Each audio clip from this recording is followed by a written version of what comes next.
The distinctions between Virginians, Pennsylvanians, New Yorkers, and New Englanders are no more.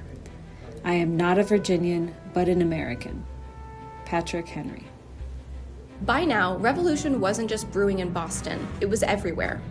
But this wasn't one united front. Each colony, each region had its own reason and its own loyalties. And sometimes those loyalties didn't just divide colonies. They divided neighbors, Families. Even fathers and sons. This wasn't just a war for independence. It was a civil war, fought in homes and towns and across the land that was supposed to become one nation. And before America could stand together, it had to survive being torn apart.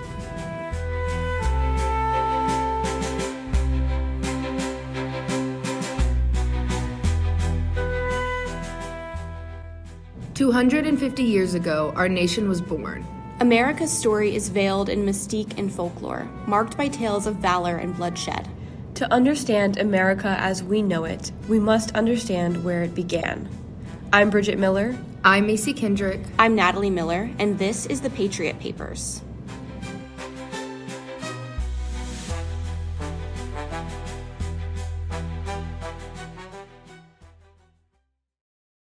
By now, the revolutionary sentiment was no longer just in Boston, it was in all of the colonies. But each regional area of the 13 colonies had its own unique role and relationship in the Revolutionary War. Prior to the war, the colonies certainly had interactions with each other, but they were now forming a new kind of bond, a bond of brotherhood, forged on the battlefield in a war that is now spreading into daily life for everyday people across the colonies. But unifying the 13 colonies into a confederation and later a union did not mean there was an automatic agreement on everything. In many cases, it was the opposite. And beyond that, the American Revolution was a civil war. This wasn't just American colonists fighting against soldiers sent from Great Britain. In a lot of instances, it was colonist against colonist. These attitudes differed across regions, and people fought for a side based on their own individual motives. Okay, so before we jump into differences across the region, let's first kind of differentiate the two groups we're going to talk about. So first we have loyalists, and as the name would hint, these are people loyal to the British Empire, and they see the future of the colonies still lying with the British Empire. And then next we have patriots, who we've been talking a lot about, and these are people who want the colonies to be their own free, independent states, independent from Britain itself. Okay, so these are the two main groups we hear a lot about when discussing the revolution, but do you think that encompasses everyone? No, I would say, there's almost always like a neutral population in pretty much anything. Yeah, these issues are incredibly complex, so it's not like everyone is automatically one thing or another. Yeah, so being neutral is a big part of the revolution, or some people even start out as one, flip to another. But a lot of people who remain neutral do so for political reasons or economic ones, or even kind of go back and forth on what they identify as, depending on what best serves them at any given moment. These people are known as being disaffected. So what reasons could you see for personally staying neutral during this war? Oh man, not really wanting to get involved is one thing, staying out of conflict and just saying, well, I'm going to mind my business and I'm going to focus on my family and do what I need to do. Yeah, and we just said it's a civil war. I imagine there's really not escaping either side of it. You don't want to if you make known that you have strong sentiments either way, you're going to get enemies. Yeah, I was thinking about this question. I was family would probably be a big reason, and also economic reasons, you know? If you pick one side, you kind of, take half the board off the playing field. Yeah. So a really interesting example I found about kind of this idea on how the war split up families was actually Benjamin Franklin and his son William. So you guys, the founding father? Yes, the founding father, Benjamin Franklin. Do you guys know anything about his son? No. I didn't either before researching for this episode. His son was actually the royal governor of New Jersey. Wow. Yeah. So obviously a tie to the king there. Sorry to interrupt, the royal governor during the war? He was actually governor right up until the start of the war, until 1776. Oh, okay, got it. So yeah, definitely an interesting time for your father to be Benjamin Franklin, and you're appointed by the king to run a colony. No kidding. So obviously this creates kind of a divide between Ben and his son, as one can imagine, and leads to a falling out. Franklin actually ends up removing William from his will a year before he dies. Wow. And he cites how he acted against him in the war for his reasoning. Ooh. So they didn't really mend this well. A lot of family feuding. To be fair, Benjamin Franklin isn't just like some Joe. Like, he's like a founding father. Like, he has a lot to do with the revolution. And he had also been like a part of these movements like quite before like they grew popular. Yeah. Right. And it seems like William was on the opposite end of that. He was literally holding a colonial government role as a loyalist. Yeah. Ben and William Franklin are just one example of the larger theme of the divide that this war caused. Yeah, certainly.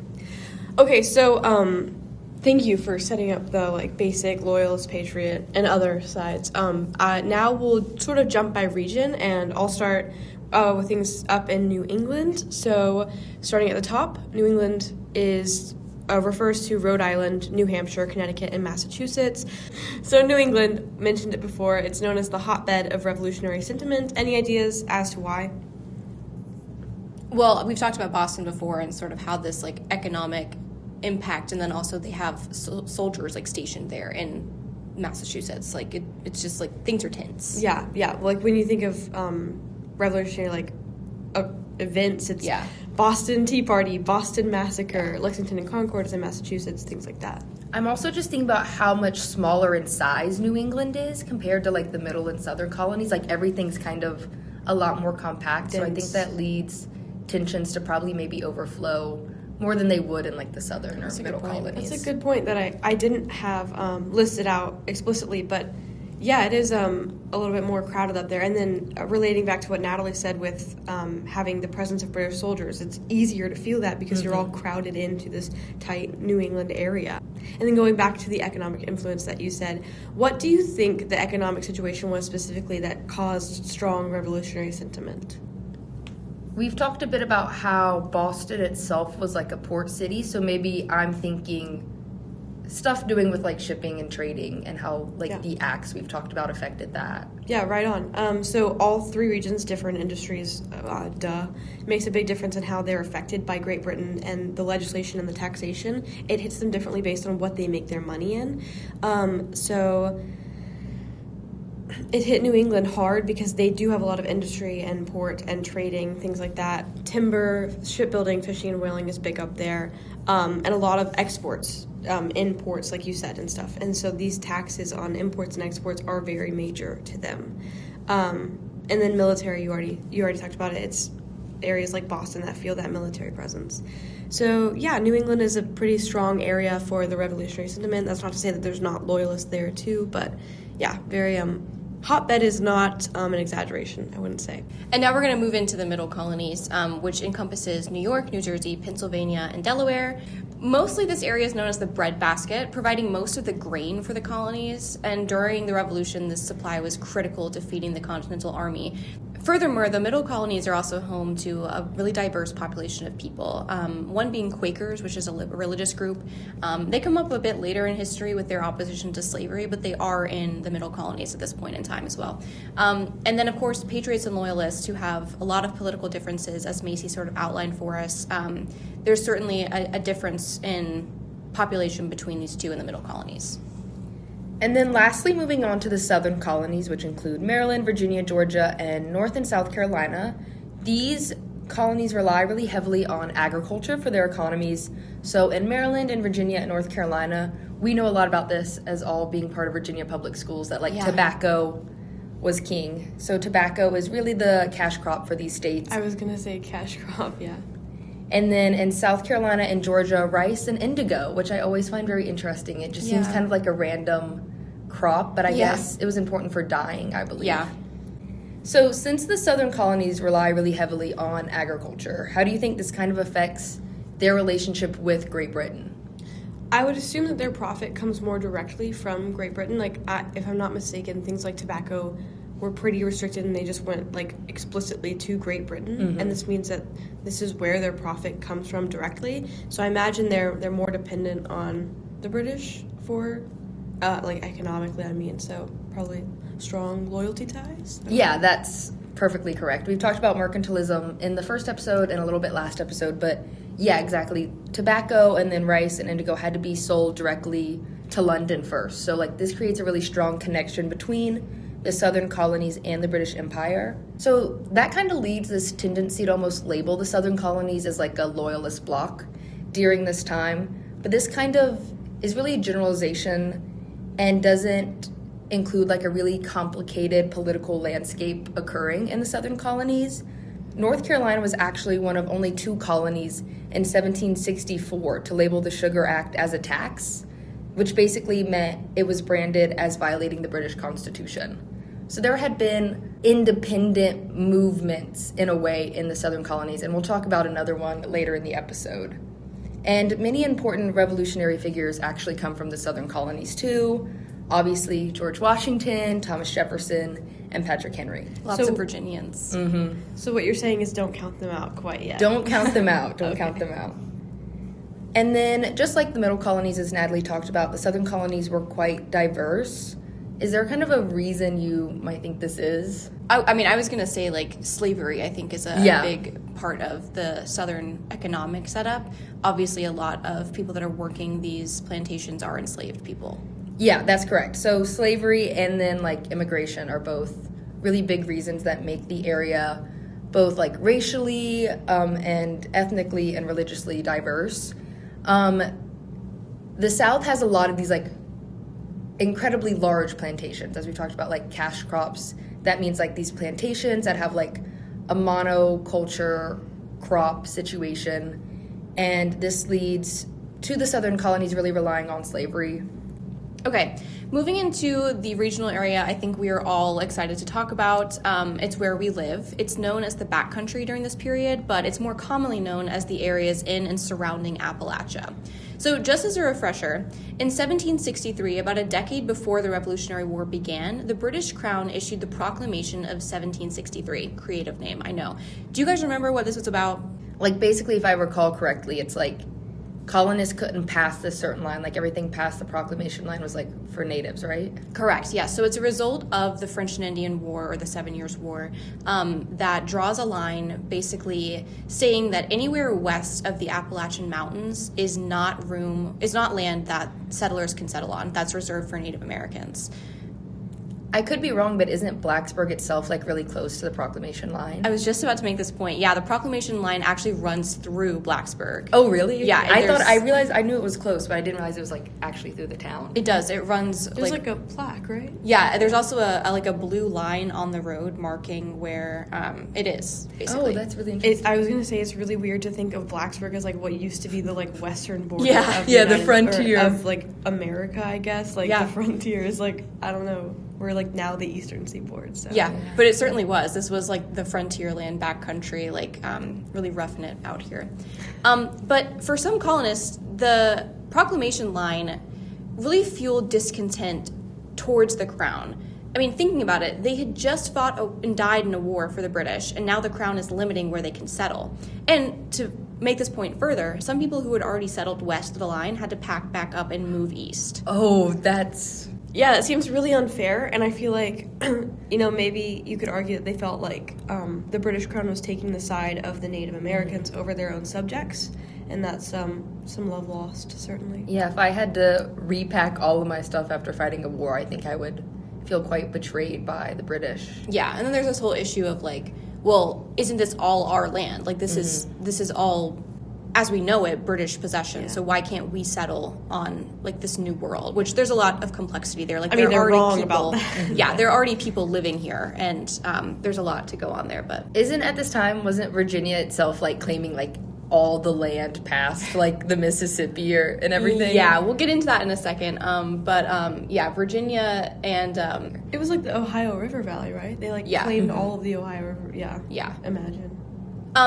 So, needless to say, this becomes a major point of contention in the backcountry, and places like Boston, New York, or Philadelphia weren't necessarily affected by the proclamation in the same way.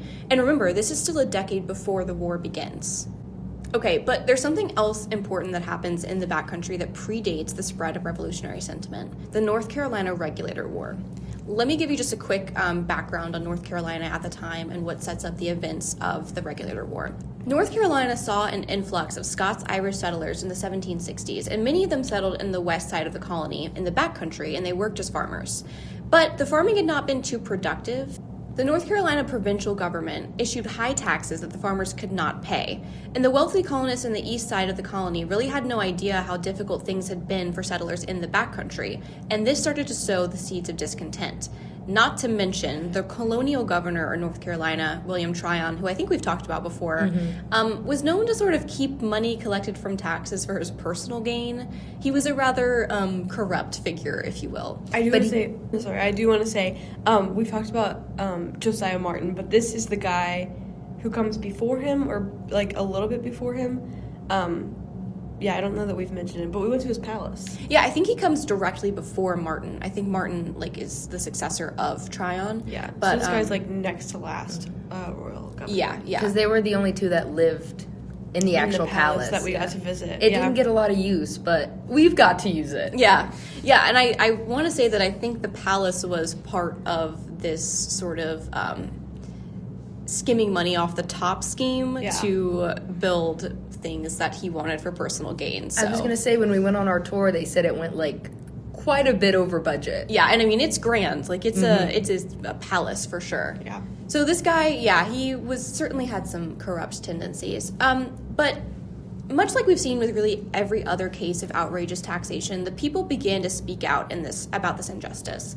A North Carolina school teacher gave a speech in 1765 calling for the colonists to protest the unfair tax. And out of this, a group formed with a mission to protest taxation and root out corruption in the colonial government. They called themselves the Regulators. At first, these efforts were peaceful, and the colonists handed their grievances to Governor Tryon, who really didn't make any effort to change things at all. This is sort of like a precursor to the colonists handing over the olive branch petition? Yeah, I was going to say, George must have been, looking at Tryon, let me try this again. Yeah. So the Regulators soon realized that this form of peaceful protest had to go. Following that, the Regulators marched through Hillsborough and stormed into a courtroom where court was in session, and they began to drag people into the streets, eventually burned down some buildings, and Tryon responded by sending the trained North Carolina militia to the Regulator encampment in Alamance Creek of 1771. This is in May. On May 16, 1771, the first and last battle of the North Carolina Regulator War would commence. And even though the Regulators outnumbered Tryon's men by about 1,000, the Regulators were crushed. Whether or not this was the first spark of the American Revolution is highly debated among historians, and it's certainly worth a mention as it relates to backcountry history, but what do you guys think? Do you guys think this was a spark of revolution, or do you think it was just sort of a standalone incident? I don't know if I would go as far as saying that it's the spark of the revolution itself, but I definitely think that it's an offshoot of, obviously, the tensions rising between colonists and the British, or these royal governors serving the British in the colonies. And I don't think it's far off to claim that it was these same tensions, these same concerns that led to the revolution itself. I was going to say, I think this is an excellent display of the sort of tensions that are involved and make up the American Revolution. But I don't think that I would say it was the spark in any way. I would say it's related, and perhaps one of the beginnings of the wheels turning for this entire movement, but I don't think that I would say it's the spark. I think it's a little bit too distant and isolated, I guess. Yeah, I think I sort of agree with what you guys are saying. I mean, it's hard not to draw a connection here. The Regulators are protesting unfair taxation, which is a major issue in the early days of the American Revolution, and then making a case for protest against a royal government, which, again, this is sort of the direct line through the revolution that we see. But I think you're right that it is sort of an isolated and particular instance that doesn't necessarily bleed into the larger picture that much. I think if it were to have happened 5 years later, maybe we would have a much different conversation, but I think people would it would be more of a nationwide, it's not a nation yet, but colony-wide sentiment. Right now it's just more individualized on their issue with the North Carolina governor.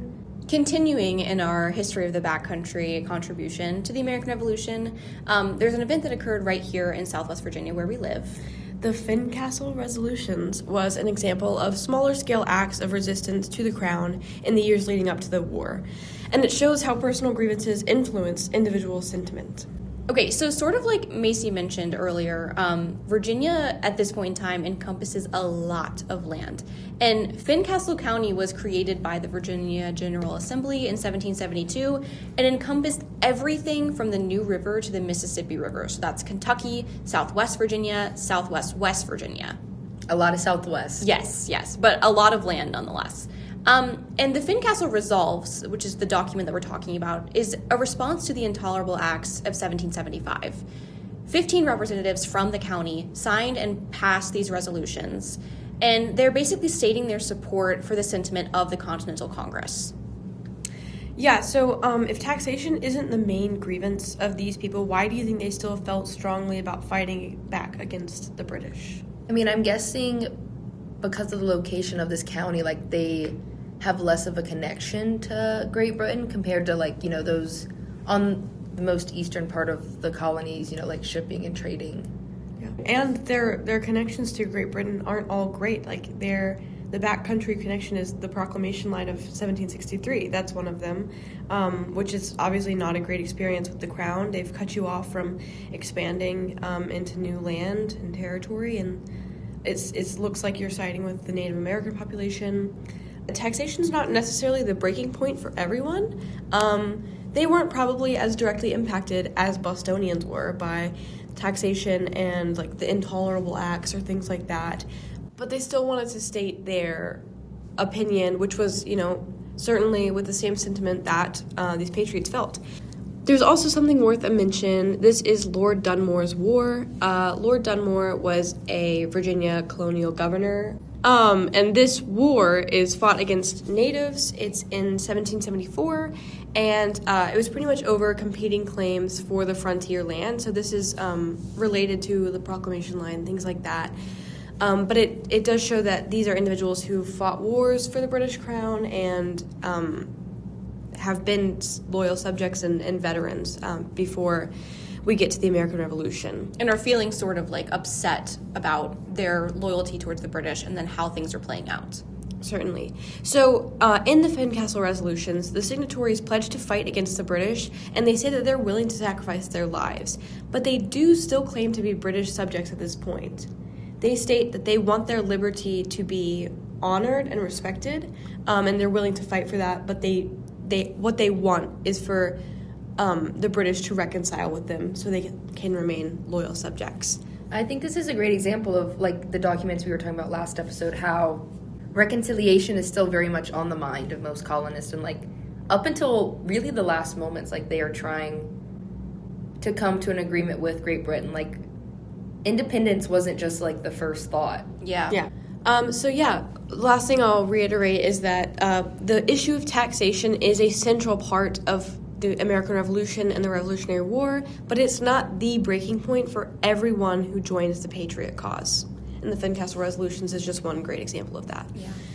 So now we'll move on to a different demographic. So in the colonies, Native Americans are a large portion of people existing in the colonies, and they impact colonial life, even the war itself.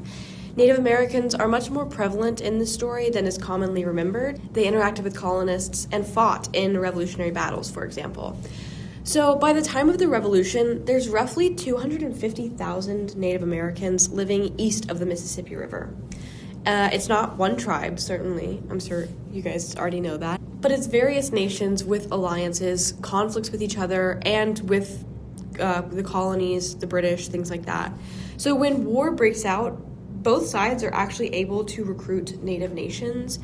How involved do you think the Native Americans were in the American Revolution?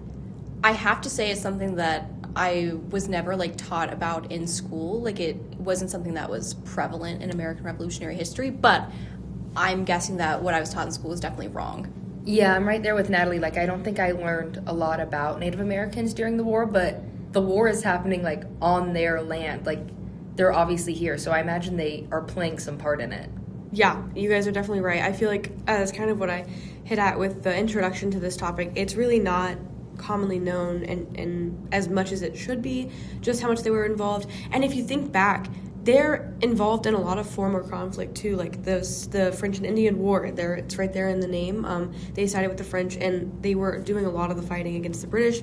Lord Dunmore's War was also a conflict heavily involving them, and the American Revolution is no different in that way. Pre-American Revolution, the wars I mentioned had occurred and influenced sentiment and things like that, but also there's frontiers people interacting and competing with natives more and more as they encroach further west upon their land. We talked about the backcountry, and this is sort of looking at the other side of that. And then native allegiance during the war, some tribes picked loyalists, some tribes picked patriots, and some tried to remain neutral. So all these three, loyalist, patriot, unaffected, disaffected populations that Macy talked about at the beginning of this episode. And initially, though, most nations wanted to stay out of it. It was this sort of, they viewed it as a parent and child squabble. Do you guys want to sort of, what does that sound like to you? I mean, it kind of sounds like, like me personally when my brother is getting yelled at, like, I'm not trying to get involved. I'm like, this doesn't have anything to do with me. So I guess they're viewing, obviously, the British as the parents here and the colonists as maybe like a spoiled child in their eyes. Yeah. And then when they do initially decide to create alliances or pick a side, they pick the side that will benefit them most personally. So they're not in this for, like, independence for America reasons. That doesn't really benefit them in any way. They want to do what is most beneficial to them. So what benefits would influence a certain native nation to choose loyalist or patriot? What are the benefits of either side? I mean, I think sort of geography has to go into this a little bit. Like, who are you around? If you're located in the South and maybe you have a closer tie to Americans who are loyalists, like maybe your tribe's going to go with that. Or maybe they're not. Maybe they have a really bad relationship with the settlers in this land, and they're going to say, well, the enemy of my enemy is my friend. So I wonder if that's sort of like the sentiment there, maybe. I think it could go either way, really. Yeah, I think that's a great point. I'm kind of thinking, like, what each side is offering, like, each individual tribe. Like, if the British are like, we will make sure no colonists are on this land, whatever, maybe I'm siding with them. But if, on the other hand, the colonists are like, if you help us win this, we will leave you alone once we're independent. Yeah, you both bring up great points, things that I will explain a little further. So for geography, that is a huge factor of what deters them or inspires them either way. So nations further east, and this is general, so nations further east are surrounded on all sides by colonists. This is the place where most colonists are. They live now, the natives in the east live now in small enclaves with less power or separation from white settlers. This often leads to patriot leaning because they are surrounded by patriots, and this is what will ensure safety and security relatively for them. And this also means that oftentimes Eastern tribes are on occasions supposed to send men and do send men to fight in battles. They are heavily influenced by the patriots that are really all around him and hold power all around him. Now, juxtapose that to nations further west. They have more autonomy, numbers, and power against the white settlers just because they're not as surrounded on all sides. It's really just a frontier for the American colonists. And also, their previous experience with settlers was tense, like you said. Their issues with land, with the frontiers colonist, they are not going to really like the patriots that are sort of encroaching upon them, and they often go loyalist leaning. And then the Iroquois Confederacy is a great example of the split that happens. The Iroquois Confederacy is an alliance of 6 nations in the New York area. 2 nations ended up supporting the patriot side, and the others sided with the British. What do you think happens to the native nations after America wins? What happens to America's allies versus America's opponents? I imagine that the allies are seen more favorably than the groups who sided with the British. Yeah, and I mean, like, speaking broadly about Native American history, it's not like the winning of the Revolutionary War means that everything, like, goes back to the way that it was for Native Americans. Like, there is a long history there of injustice and regardless of who they sided with during the war, like there's a long history of the way that they've been treated not being great at all. And now they don't have the British to almost protect this, like, proclamation line, their frontier. That's a good point, yeah. Yeah, I mean, the Americans won't honor the proclamation line. They didn't put that in place by any means. But yeah, so the answer is that they pretty much all lose out anyway, which is really unfortunate. But this is, as we know, how America's history with Native Americans has gone.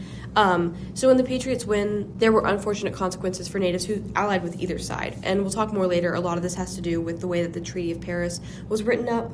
But yeah, it was not a great ending. Certainly not what they wanted to happen. And there's also another group that I think is often overlooked when we discuss the American Revolution, and a group that makes up, just like the Native Americans, quite a large part of the population. I'm, of course, talking about enslaved people. So both Patriots and the British tried to use the enslaved to their advantage during the war.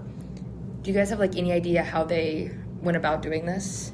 I mean, I imagine they would just, recruit them for, labor. I mean, fighting. I imagine just kind of forcing them to do their fighting.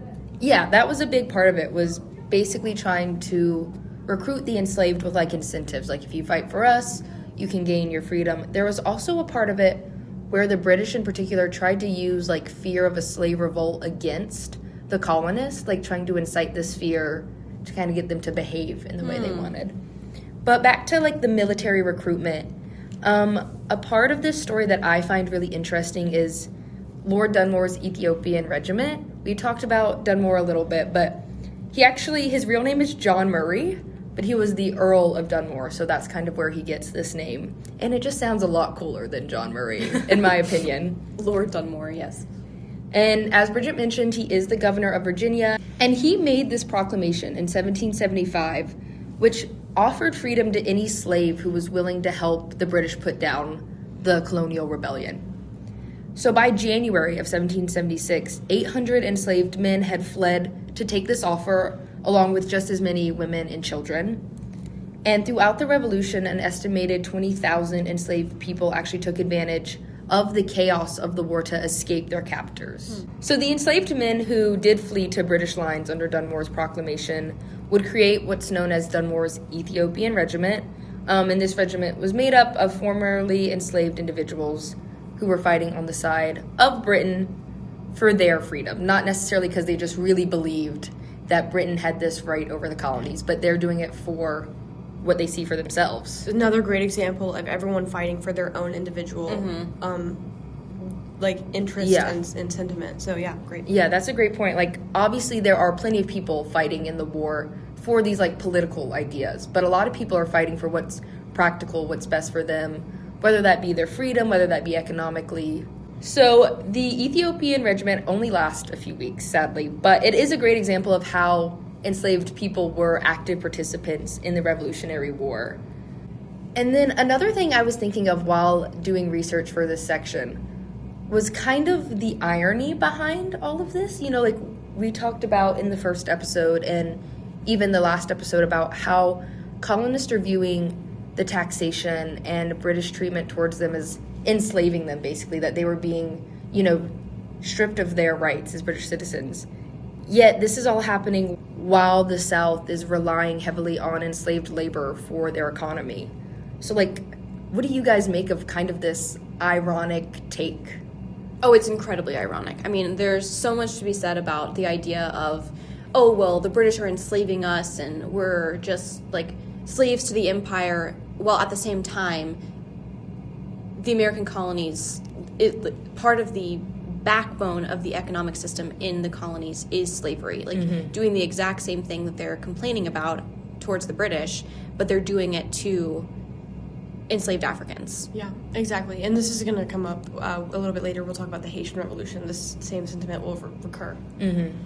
I find it, irony is really the only word I can think to use, but really ironic how the colonists are fighting this war for independence while such a large part of the colonial makeup at this time, population-wise, are people who are literally living in bondage. And their independence won't come until about 100 years later. Yeah.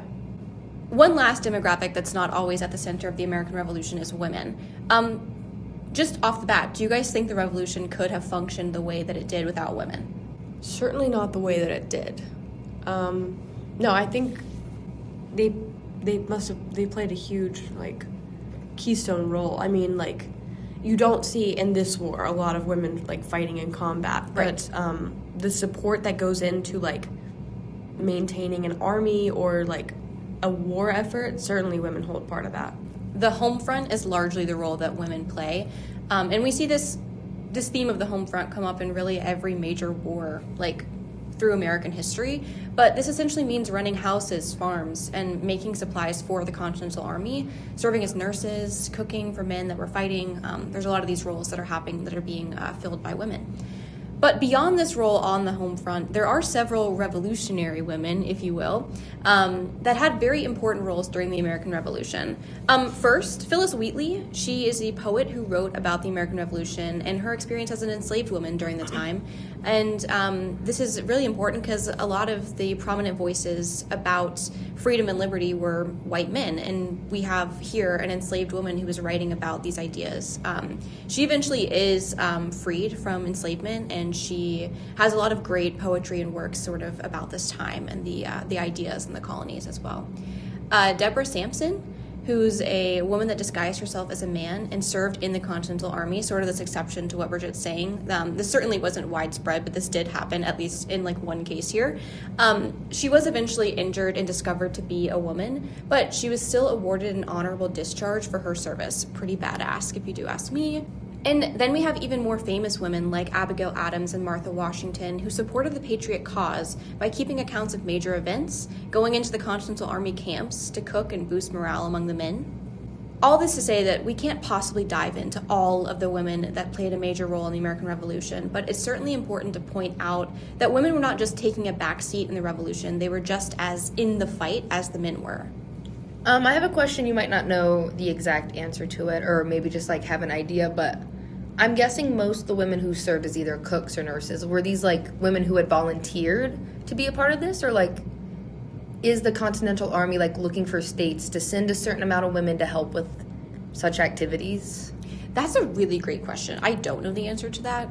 I mean, I would venture to guess that a lot of them were volunteer. I mean, I'm just thinking, if your husband's going off to fight, maybe that's an incentive for you to be like, okay, well, I'm going to join the fight too. Or maybe like you have a conversation and you're like, with your husband, if he's going to go off to fight, someone needs to stay home and run the farm. So I wonder if it sort of came down to like, what do certain families want to do? Yeah, I was going to say, I imagine it's a lot of like family, like even like daughters or mothers or spouses or whatever, but like a lot of like volunteer work probably, but based on like, or, you know, fighting for your ideology. If they really feel strongly, they say, like, I don't really want to pick up a gun and fight, but, like, I can go be a nurse, I can go cook, like. I'm also thinking, like, not only the independence aspect for the nation or the colonies, but women during this time, you know, don't have a lot of options when it comes to being independent. So I don't know, I see maybe being a nurse or a cook in this situation as one way women can maybe, like, delay marriage or, like, have just a little bit of independence that they might not have had staying at home and not being a part of this effort. Yeah, I think that's a great point. I also think possibly age is a factor here. If you are a woman with a husband and kids, that might be a role in which you need to stay home and take care of the home front. But if you're, you know, a young unmarried woman, or maybe even just a woman with a husband and no children, maybe that provides you with more of an opportunity to go and not fight, but like be on the front lines, cooking, being a nurse. Contribute. Yeah, contributing. Cost, yeah. Mm-hmm. Great question, Macy.